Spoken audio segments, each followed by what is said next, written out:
గారు కూడా జాయిన్ అయ్యారు. కిరణ్ గారు నమస్తే. నమస్తే వర్మ గారు. యుద్ధానికి సిద్ధమని చెప్పి మీ జగన్మోహన్ రెడ్డి గారు శంకారం ఊదారు. సో మీరు ఏదో ఢిల్లీ ప్రయాణం ఉందట పవన్ కళ్యాణ్ గారిది, ఒక 2 రోజుల్లో ఏదో క్లారిటీ వస్తుంది అంటున్నారు. అలాగే చంద్రబాబు నాయుడు గారు పొత్తుల అంశం ఇవన్నీ వస్తున్నాయి అంటున్నారు. మొన్న మీరు కూడా వెళ్ళినట్టున్నారు కదా గణతంత్ర దినోత్సవ సందర్భంగా పవన్ కళ్యాణ్ గారి దగ్గరికి.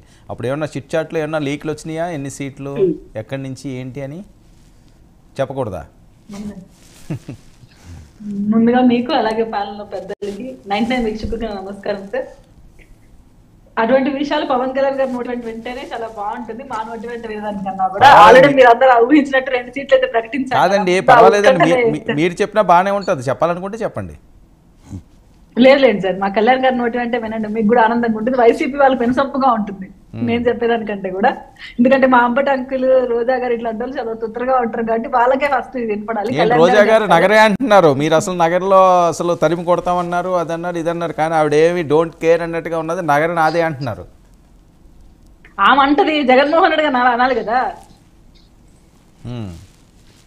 సార్. వీళ్ళ పరిపాలన బాగుంటే జగన్మోహన్ రెడ్డి గారు ఎందుకు మారుస్తారో మీరు అర్థం చేసుకోవాలి. ఎందుకు సీట్లు ఖరారు చేయలేకపోతున్నాడో వీళ్ళకి ఇంకా మీరు అర్థం చేసుకోవాలి. ఎందుకంటే 2 షిఫ్ట్లలో పనిచేసిన మంత్రుల్ని జస్ట్ ఆ పిహెచ్డీలు ఎలా వచ్చాయి వీళ్ళకి అంటే, జగన్మోహన్ రెడ్డి గారు చెప్పినట్టు, సజ్జల గారు చెప్పినట్టు, పవన్ కళ్యాణ్ గారిని ఇష్టం వచ్చినట్టు బూతులు తిట్టిన వాళ్ళకి వచ్చాయి పదవులు. ఈసారి ఆ బూతులు తిట్టినా కూడా ప్రజల్లో వర్కౌట్ కావట్లేదు, వ్యతిరేక తీవ్ర స్థాయిలో ఉందనే విషయం జగన్మోహన్ రెడ్డి గారికి అర్థమవుతోంది. ఈ ప్రభుత్వ వ్యతిరేక విధానాన్ని అమలుపరుస్తున్న జగన్మోహన్ రెడ్డి గారిని ప్రజలు వ్యతిరేకిస్తున్నారు, అలాగే తిప్పి కొడుతున్నారు. కనుక ప్రతి ఒక్కరు జనసేన టీడీపీ కూటమికి మద్దతు ఇస్తున్నారు. మీరు చూస్తుంటే ఎలాంటి ఆదరణ ప్రజల్లో ఉందో, ఎంత మంది జనసేన పార్టీ వైపు కానీ టీడీపీ వైపు మొగ్గు చూపిస్తున్నారో వైసీపీ క్యాడర్ నుంచి మీరు గమనిస్తున్నారు. ఇది మేమేమో ఇక్కడికి వచ్చి మీడియా ముందర మాట్లాడేది కాదు. మేము జనవరి 1 నుంచి మీరు చూస్తున్నారు మా పార్టీలో ఎంతమంది జాయినింగ్స్ వస్తున్నాయి. స్థానిక ఎమ్మెల్యేలు కూడా కన్సల్ట్ అవుతున్నారు మేము జాయిన్ అవ్వాలనుకుంటున్నాం.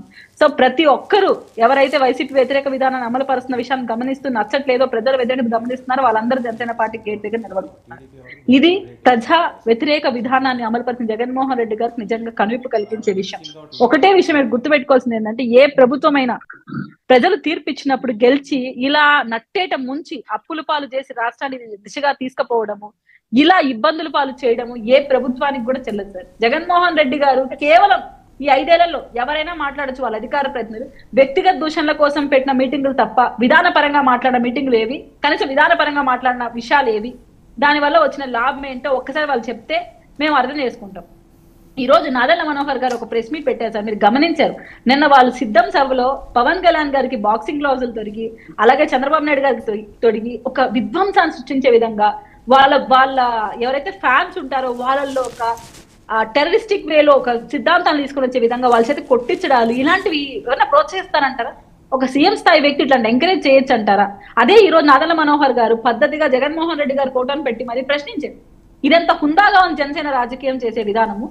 అదే చంద్రబాబు నాయుడు గారు చేసే విధానం ఎలా ఉంది, మీరు జగన్మోహన్ రెడ్డి గారు చేసిన విధానం ఎలా ఉంది? మీరు ఒక జర్నలిస్ట్ గా మీకు చూసిన ప్రతి ఒక్కరు అర్థం చేసుకోవాలి. ఇంత పైశాచిక ఆనందం ఎందుకు వస్తుంది? ఆయన ప్రెస్ మీట్ ముందరకు వచ్చిన వ్యక్తిగత దూషణలు, చెడ్డ మాటలు, భార్యలు, పిల్లల గురించి, వాళ్ళ లైఫ్ లోని అంశాల గురించి మాట్లాడతాడు. పెద్ద మీటింగ్ మీరు ఆర్గనైజ్ చేసి మీ గొప్ప మీరు ఏం చేశారు చెప్పుకునే సభలో కూడా నీచంగా పవన్ కళ్యాణ్ గారి ఫోటోకి బాక్సింగ్ గ్లౌజులు తొడిగిపించి మరి గుద్దించడము, అంత పైశాచిక ఆనందం ఎందుకు పొందుతున్నారు? ఏ దిశగా రాష్ట్రాన్ని తీసుకుపోతున్నారు? ఇదా రాష్ట్రం కోరుకుంటున్నది? ఇదా మీరు అమలు చేయాల్సిన విధానాలు?